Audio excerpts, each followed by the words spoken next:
Cumhuriyeti yaşayotgan barlıq Şərqi Türkistanlıq qarindoshlar.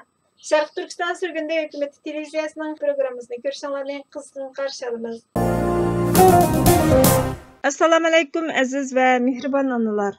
Analar gününlər mübarək olsun. Biz Şərqi Türkistan xalqı güzel və bebaha cənnət analarning ayağı astidadır degan bir payg'ambarning ummati və bu aqidəyə sadiq bir millat biz.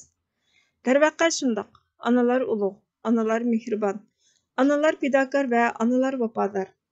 Analar ulug', chunki millat analarning mevasi. Analar mehribon.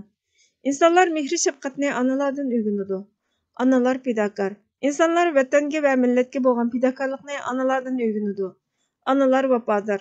İnsanlar vafodorlikni analardan o'rganadi. İnsanlar o'zi yashab cho'ng bo'lgan yerga ona vatan deydi. Chunki ulug' analar bolalarga vatanparvarlik ta'lim tarbiyasini beradi. Vatanni qo'g'dashni o'rgatadi. Ulug' analar erlarga vatan millatni qo'g'dash vazifasini ijro qilish jihatdagi qiyinchiliklarda qo'llovchi bo'ladi. Jasorat beradi. Haq yo'lidagi erlardan faxrlanadi.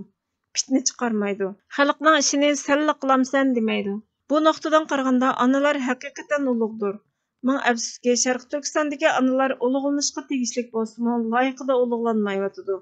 Chunki ana vatanimiz Sharq Turkiston Jumhuriyati Xitoy tajovuzchilari tomonidan ishg'ol qilingan bo'lg'achqa, analarmi vatanga o'xshashla xorliqqa qoldi.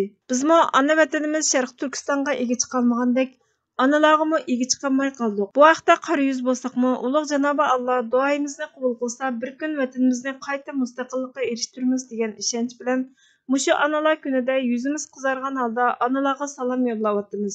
Janobi Alloh biz Uyg'ur millatiga ana vatanimiz Sharq Turkistonning mustaqilligini asliga keltirishimizga va analarni avlodlari bilan birga ozod qilishimizga nasib qilsin va yordam qilsin.